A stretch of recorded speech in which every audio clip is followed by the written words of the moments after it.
malam ini saya hadirkan dua bendera berdampingan untuk memberikan satu semangat, satu dukungan dan kekuatan bagi saudara-saudari kita di Palestina yang dalam suasana saat ini kita mendengar banyak informasi dan tentunya kita ingin mendapatkan update dari informasi itu. Alhamdulillah, malam hari ini saya tersambung dengan sahabat kita semua yang kita cintai karena Allah Subhanahu wa taala, Al-Ustadz Muhammad Hussein. Assalamualaikum Ustadz Hussein. Waalaikumsalam warahmatullahi wabarakatuh ya Ustaz ya habibana. Masyaallah. Alhamdulillah bikhair. Kaifa halukum? Allah yubarik fikum. Alhamdulillah masrur jiddan yani biruyatikum fi hadhihi al-laila tawqit Indonesia. Ana a'taqid ربما هناك مازال مساء. صحيح نحن هنا في نتغدى الساعة 4 ولكن ربما أحسن نتحدث اللغة الإنجليزية لأن الحضور الواحد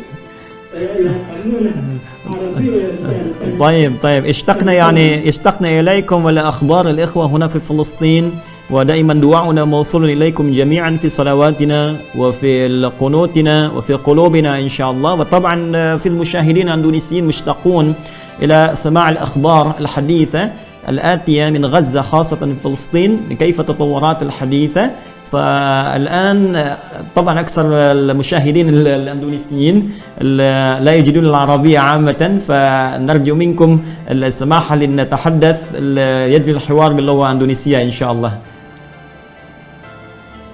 Hadir, hayakumullah. Mohon maaf untuk semuanya. Saya sangat senang sekali ada sore hari ini di Gaza pukul 4.30 sore. Alhamdulillah, baru saja saya duduk dengan salah satu petinggi Kementerian Kesehatan, juru bicara Kementerian Kesehatan namanya Ashraf Al-Qudra. Secara khusus, secara spesial, beliau menyampaikan salam hangat untuk antum semua di Indonesia. Dan ketika dia mengatakan salam, mereka tidak mengatakan salam untuk masyarakat Indonesia, tapi mereka mengatakan salim ala ikhwan Indonesia. Salam untuk saudara-saudara kami di Indonesia. Mereka tidak mengatakan rakyat, tapi saudara-saudara kami. Bahkan di beberapa kesempatan, mereka tidak menggunakan istilah saudara. Mereka mengatakan, ya Muhammad, salim ala ahbab Indonesia. Mereka menggunakan, wahai Akhi Muhammad Hussein, sampaikan salam kami untuk orang-orang tercinta kami, untuk saudara-saudara kami yang kami cintai di Indonesia. Masya Allah. Maka dari itu, di kesempatan pada sore hari ini, saya ingin sampaikan amanat salam dari mereka semua untuk antum semua di Indonesia. Assalamualaikum warahmatullahi wabarakatuh. Waalaikumsalam warahmatullahi wabarakatuh. Dan mohon disampaikan Ustadz Muhammad kepada seluruh masyarakat Palestina, bangsa Palestina terkhusus di wilayah Gaza yang saat ini sedang berjuang, bahwa jika teman-teman di sana memandang kami sebagai saudara, kekasih, maka kami menyambutnya sebagai keluarga besar yang tak terpisahkan sejak di awal kemerdekaan Negara Kesatuan Republik Indonesia sampai saat ini, dan kami bermohon sampai kita kembali kepada Allah Subhanahu wa taala, kita tetap menjadi keluarga terbaik yang diperjumpakan dalam kemuliaan insyaallah.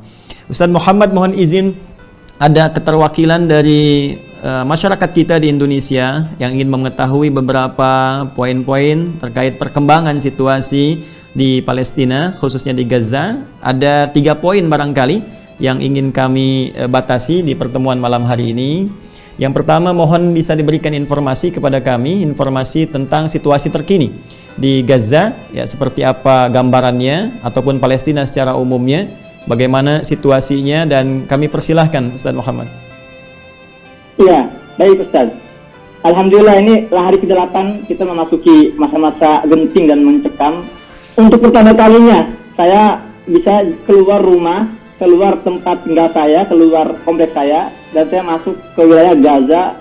Saya melihat langsung tadi di jalan bagaimana kehancuran di kanan kiri. Jalan-jalan raya itu benar-benar masuk ke dalam, itu benar-benar tidak bisa diakses, ya, sebagian jalan, gedung-gedung, ya Allah, sangat sulit digambarkan. Artinya apa? Artinya Gaza saat ini sedang mencekam. Bahkan ketika kita saat ini sedang berbicara, saya mendengar jelas suara drone, pesawat tanpa awak sangat dekat di atas kita, yang sedang mencari mangsa, mencari korban yang bisa menyelesaikan roket kapanpun. Alhamdulillah. Jadi saat ini Gaza masih mencekam. Hari ke-8 ini jumlah korban meninggal, insya Allah syahid, sudah mencapai angka 200 syahid, di mana 50 lebih diantaranya anak-anak, 30 lebih diantaranya wanita, sementara korban luka sudah mencapai 1.300 lebih, dan ini kemungkinan masih akan bertambah karena saya melihat belum ada tanda-tanda penyerangan ini akan berhenti, bahkan semakin masif, terutama 2 malam terakhir ini benar-benar masif, intens. Serangan tidak hanya dari serangan udara, dari jet-jet tempur, tapi juga dari tank-tank baja, artileri di perbatasan timur, dan juga dari wilayah laut, patroli laut, terus membombardir. Maka dari itu saya mohon doanya untuk semuanya agar kami yang di Gaza ini diberikan kesabaran. Kita tidak minta agar diringankan beban kita. Kita minta agar diberikan kesabaran. Karena kita mengetahui am hasibtum an tadkhulul jannah wa lam ya'tikum mathal ladzina khalu min qablikum massatuhumul ba'sa'u wad-dharra wa zulzilu hatta yaqula rasulullah bin amanu mata nasrullah ala inna nasrullah qarib insyaallah. Kita tahu bahwa harga sebuah surga itu tidaklah mudah, itu tidaklah murah, mahal. Maka dari itu kita doa kami ke antum semua, jangan doakan agar kami diringankan, doakan agar kami mampu menghadapi cobaan ini, tegar dalam menghadapi cobaan ini, dan kami semua dikuatkan oleh Allah Ta'ala, keimanan kita, istiqomahan kita, semoga, dan ini terutama semoga kalau kita meninggal, Allah terima kami sebagai para syuhada. Baik Ustaz, kami ingin tekankan bahwa insya Allah doa terus mengalir dari seluruh lapisan masyarakat Indonesia, dan bila mengamati juga insya Allah, alhamdulillah pemerintah juga khususnya telah mengambil tindakan yang taktis tentunya. Ya, pemerintah presiden sudah bertemu juga dengan Perdana Menteri Malaysia, juga dengan Sultan Hassanal Bolkiah Brunei, dan membuat pernyataan bersama. Pun demikian dari Kementerian Luar Negeri kita memberikan tekanan yang kuat juga bahkan kepada OKI dan meminta bersatu, termasuk juga pada rakyat Palestina, dan doa insya Allah tidak diminta pun itu akan terus mengalir dari kami semua. Seperti Ustadz Muhammad, saudara-saudariku dimanapun anda berada, tadi beliau menyampaikan risalah pesan dari Al-Quran surah kedua Al-Baqarah dari ayat 214, ya, bagaimana Allah menawarkan satu kebahagiaan bahkan surga dengan perjuangan-perjuangan maksimal dan janji pertolongan Allah dekat ketika kita yakin dengan semua ketentuan Allah Subhanahu wa taala. Dan itu dijawab tentunya dengan Quran surah ketiga Ali Imran di ayat 142. Jadi jawaban Quran surah kedua ayat 214 itu tantangannya dijawab di Quran surah ketiga Ali Imran ayat 142, dan itu jawabannya dengan kalimat pembuka yang sama. Am hasibtum an tadkhulul jannata walamma ya'lamillahu alladhina jahadu minkum wa ya'lamas sabirin. Wa ya'lamas sabirin. Apakah kalian duga begitu mudahnya mendapatkan rahmat Allah sampai dengan surga sementara belum teruji bagaimana perjuangan kita semua? Itu kalimatnya jamaah. Bukan hanya bagi teman-teman yang di Palestina, yang di Gaza khususnya, tapi kita juga di sini berjuang dengan doa, berjuang dengan harta kita yang semampu kita bisa berikan. Dan kami update, insya Allah Ustaz Muhammad, ada banyak gerakan di Indonesia ini yang tanpa diminta. Ya, mereka memohon kepada kita semua untuk bersinergi bersama-sama. Ada gerakan sosial dengan menyantumkan hashtag Save Palestine, dengan kemudian Freedom of Palestine, ya, kemerdekaan untuk Palestina, kemudian kedamaian, ketentraman, ya, untuk Palestina, kenyamanan, dan walaupun tantangan itu tidak mudah, ya. Kemudian yang kedua juga ada gerakan alhamdulillah tabarruat, ya, donasi-donasi yang terkumpul dari berbagai pihak. Ya, bukan hanya kita di sini menginisiasi juga, dan insya Allah kita akan berkoordinasi, ya, untuk bisa memberikan yang terbaik untuk kawan-kawan di sana.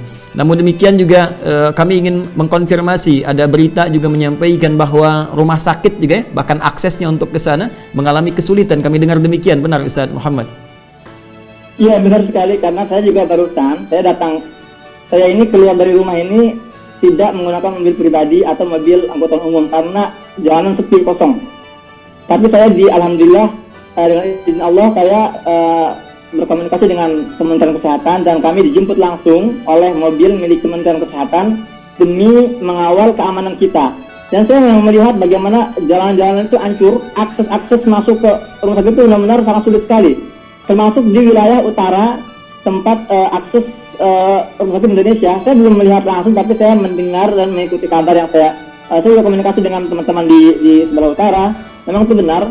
Bahkan rumah sakit Indonesia sempat menjadi terkena dampak serangan dan beberapa ruangan hancur, rusak akibat serangan roket. Dan memang ini menunjukkan bahwa serangan penjajah ini benar-benar sangat sporadis dan tidak ada tempat yang dikatakan aman dari risiko. Semua yang berada di Gaza memiliki tingkat risiko terkena bom yang sama. Baik, Ustaz Muhammad, ada hal kedua yang penting selain situasi terkini tadi yang telah disampaikan, jazakumullah khair. Dan pemirsa, teman-teman, saya memang tadi sempat khawatir, saya terus-terusan minta cek kepada admin kita untuk tersambung karena kita berjanji tadi jam 8 waktu Indonesia ya bagian barat, dan itu bersama dengan jam 4 di Palestina. Namun tadi setelah 5 menit, 10 menit, 15 menit juga ada ketidaktersambungan, dan kita berdoa tadi bersama-sama semoga Ustaz Muhammad dijaga kesehatan dan juga teman-teman yang lain keselamatan sehingga bisa menyampaikan kabar kepada kita dan juga menyampaikan kebenaran-kebenaran yang kita bisa share ke seluruh negeri insyaallah. Dan yang kedua, ini yang paling penting, juga banyak berita ya yang sampai kepada masyarakat dikonsumsi baik di Indonesia terlebih juga di luar tentang kronologis ya agresi yang berlangsung saat ini dari Zionis tentunya. Ya, ini ada yang banyak versi disampaikan sehingga dibaca di media-media online ataupun media cetak yang sampai kepada masyarakat begitu cepatnya dengan internet yang terhubung saat ini. Ada banyak ragam menyampaikan bahwa ini kronologisnya A, ini kronologisnya B ya. Masih tersambung dengan kami Ustaz Muhammad? Ya. Oke, lanjut. Baik, mohon bisa diberikan satu gambaran utuh kepada kami. Ini kronologisnya apa yang memicu Zionis Israel begitu kuat melakukan agresi bahkan sampai hari yang ke-8 ini? Asal mulanya dari apa ya kejadiannya? Dan kita tentunya sudah memahami karena ini adalah fase yang sangat jauh dari awal ya, bagaimana rencana-rencana itu dibuat. Namun ada pemicu-pemicu kekinian yang muncul di masyarakat, seakan-akan ada provokasi yang muncul dari kalangan umat Islam terkait dengan kejadian Ramadan dan di pemukiman Al-Jarrah. Seperti apa sesungguhnya yang terjadi? Iya. Jadi banyak faktor, Ustaz, banyak faktor. Faktor politik juga bermain di sini. Bagaimana Perdana Menteri Israel ini, Netanyahu, ini sedang dilanda berbagai kasus, sedang mendapati banyak polemik di dalam tubuhnya, di dalam pemerintahannya. Jadi diantaranya adalah serangan ke Gaza ini juga untuk mengalihkan isu. Nah, kemudian juga dia menggunakan kericuhan di Masjidil Aqsa sebagai momen.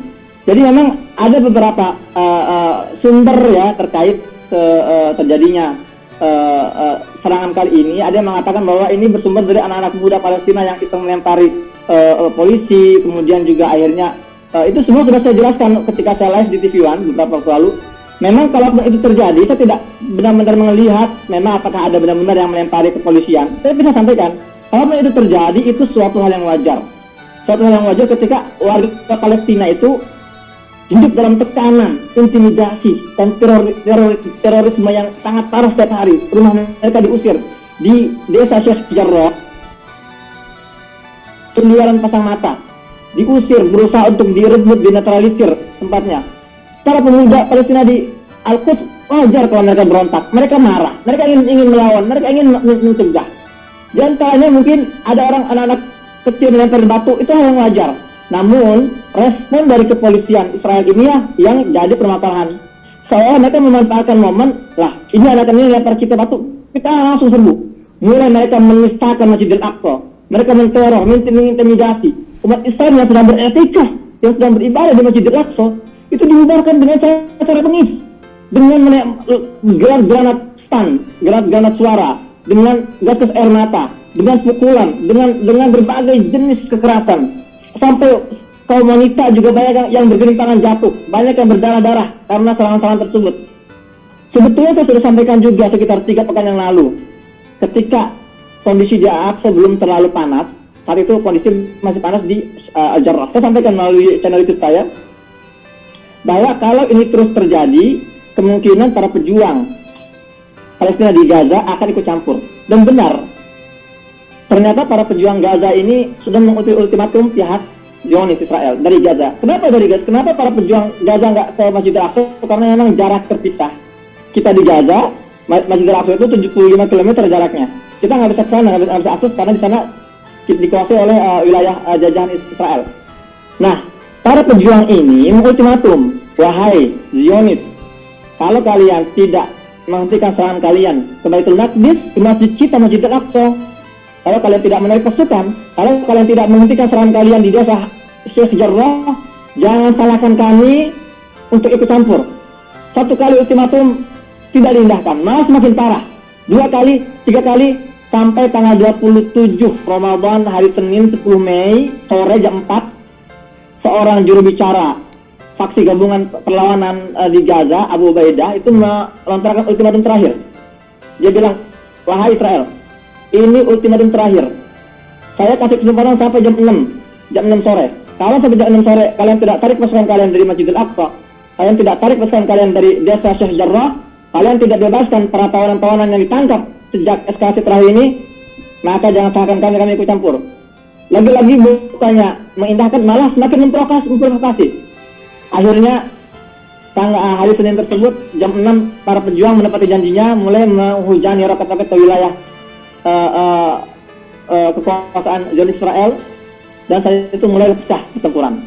Dan itu dijadikan momen oleh militer Israel untuk mulai membantai anak-anak wanita di Gaza. Masya Allah. Dan ini terus berlanjut, dan beberapa hari terakhir semakin masif. Puluhan keluarga itu dibom rumahnya, sementara para penghuninya ada di dalamnya. Satu keluarga 10 orang meninggal semua, 7 orang meninggal semua. Pembantaian masif di depan miliaran pasang mata. Dan sampai saat ini terus terjadi.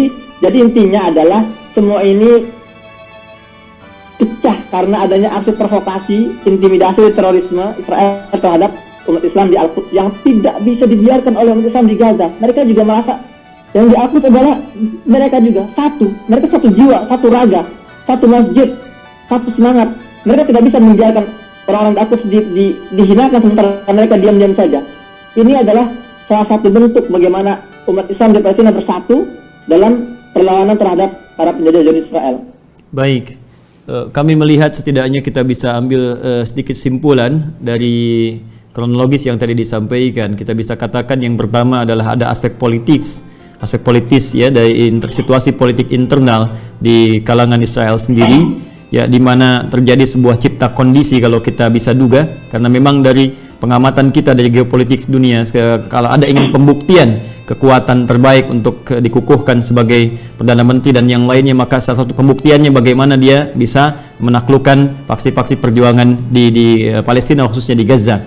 Karena itu tadi tercipta sebuah cipta kondisi kalau kita perhatikan, ya, bagaimana ada sebuah provokasi yang terjadi di Masjid Al-Aqsa yang kita juga tidak tahu pemicunya dari mana, boleh jadi tercipta ya, ataupun juga aspek-aspek yang lain, sehingga hal-hal demikian yang melahirkan kemudian serangan-serangan brutal yang sampai saat ini terjadi. Dan ultimatum yang disampaikan tadi dari pihak pejuang pun yang disampaikan oleh Abu Ubaidah tadi, ya, sekali 3 kali yang diutarakan tidak terrespon dengan baik. Kemudian yang kedua, ini yang ingin penting saya sampaikan juga kepada masyarakat di seluruh dunia, khususnya di Indonesia, bahwa kita tidak boleh menyamakan ya, situasi Palestina saat ini dengan situasi kita yang merdeka.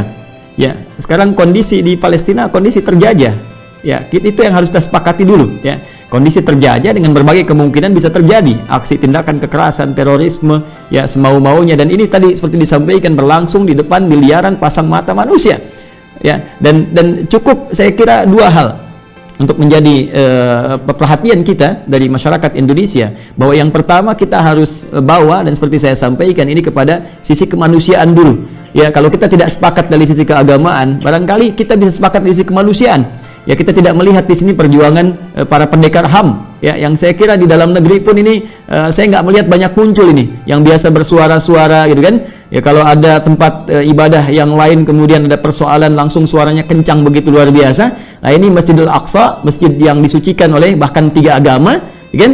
Bahkan umat Kristen menyucikannya, wilayah Aqsa itu kompleks Al-Aqsa, demikian pula Yahudi, bahkan umat Islam. Dan ini persoalan terbesarnya, ada satu situs suci dan masjid di dalamnya kemudian dinistakan begitu rupa, diserang, tapi saya tidak melihat pejuang-pejuang hak asasi manusia bersuara seperti kencangnya di masa-masa yang kita alami.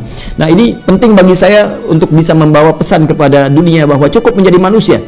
Ya, cukup menjadi manusia, kita melihat nilai-nilai kemanusiaan dinistakan di depan pasang mata kita. Karena itu kita mesti bersuara ya untuk menyampaikan kepada dunia. Dan saya melihat alhamdulillah MUI pun sudah merespon ya MUI sudah merespon, bisa dikabarkan kepada masyarakat di sana. Majelis Ulama Indonesia ya di Indonesia sudah akan menuliskan surat khusus ya kepada Presiden Amerika Joe Biden gitu kan, dan menuntut bagaimana komitmen dia terhadap Palestina di depan bagaimana peragaan terorisme yang dipraktikkan oleh Zionis Israel sampai dengan saat ini. Yang kedua khusus Ustaz Muhammad ingin kami sampaikan bahwa bagi kami bangsa Indonesia, saya mengatakan demikian ya, sebagai warga negara, sebagai bagian dari rahim Ibu Pertiwi, dan juga Anda yang berada di sana tentunya merasakan hal serupa ya, kita bawa ke nuansa kebangsaan bahwa kita punya hutang kemerdekaan ya, kita harus punya rasa itu gitu ya, kita menikmati kebahagiaan, kedamaian, ketentraman sampai dengan detik malam ini ya. Dan peran juga terbesarnya bagaimana lobby politik dilakukan, itu peran dari bangsa Palestina yang diwakili mufti besarnya sampai dengan di Berlin ya, sampai dengan di Berlin, bukan hanya saat berada di lingkaran Palestina, bahkan sampai dengan di Berlin ya. Dan beliau tidak tahu bahwa 4 tahun setelah kejadian itu justru kemudian akan berbalik, tamu-tamu yang datang pada awalnya bertamu dan diterima dengan baik itu tiba-tiba kemudian bisa menjadi mendeklarasikan negara dan dengan congkaknya mengambil tempat yang telah dimiliki oleh para pemilik rumahnya. Jadi saya ingin gambarkan kepada teman-teman dimanapun Anda berada, kalau Anda ingin melihat gambaran simpel saja ya, saat bangsa Yahudi umumnya dinistakan di Eropa, diusir di mana-mana, hanya satu negeri yang bisa menerima dengan baik, yaitu Palestina. Disambut mereka. Silahkan Anda googling saja bagaimana para penjaga perbatasan, polisi-polisi Palestina yang memberikan pelayanan terbaik, mengecek kesehatan mereka ketika masuk ke Palestina ya, berbondong-bondong datang ke sana. Dan apa yang terjadi ketika mereka semakin banyak, terjadi geopolitik dunia, tiba kemudian 1948 mereka mendeklarasikan yang tadinya tamu, tiba kemudian bagaimana bisa menjadi tuan rumah, dan yang lain kemudian harus terusir dari tanahnya. Nah, ini yang terjadi, perlawanan-perlawanan sampai dengan kini. Ya, sampai dengan kini. Jadi kondisi Palestina berbeda dengan kondisi kita sekarang. Ya, mereka teman-teman dalam kondisi yang terjajah, yang terkepung, yang terisolir dan dihujani oleh berbagai macam aksi terorisme sampai dengan kini. Nah, Ustadz Muhammad, langkah-langkah strategis apa yang kiranya diambil oleh teman-teman di sana, dan mungkin yang paling banyak dipertanyakan oleh kita adalah yang ketiga ini yang paling penting. Kami tidak melihat ya secara real adanya satu persatuan yang utuh menjadi sebuah bangsa Palestina.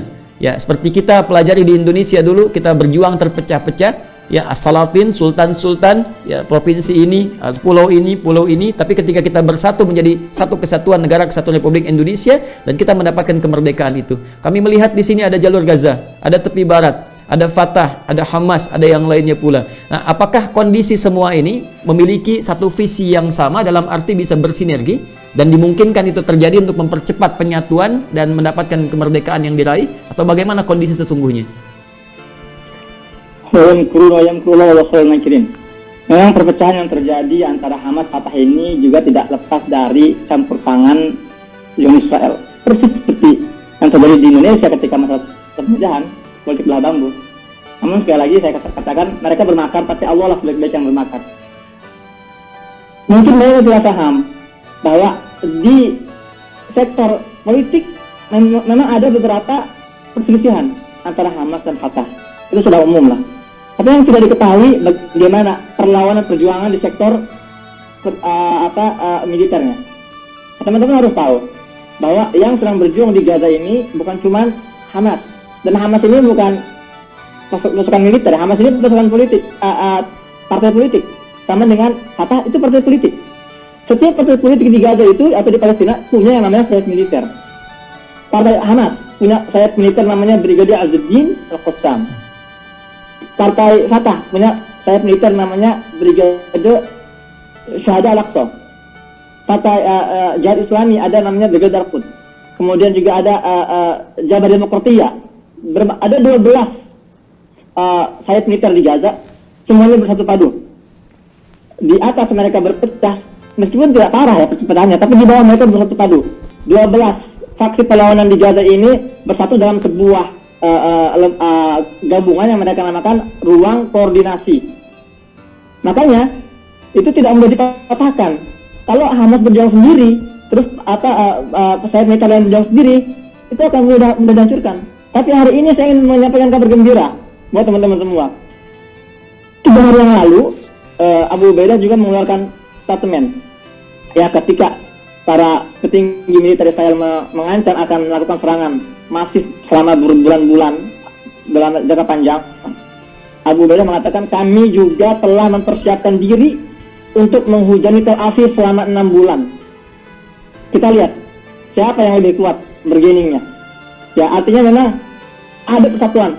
Dan saya juga mau memberikan pesan kepada teman-teman Indonesia, jaga wudhu kalian.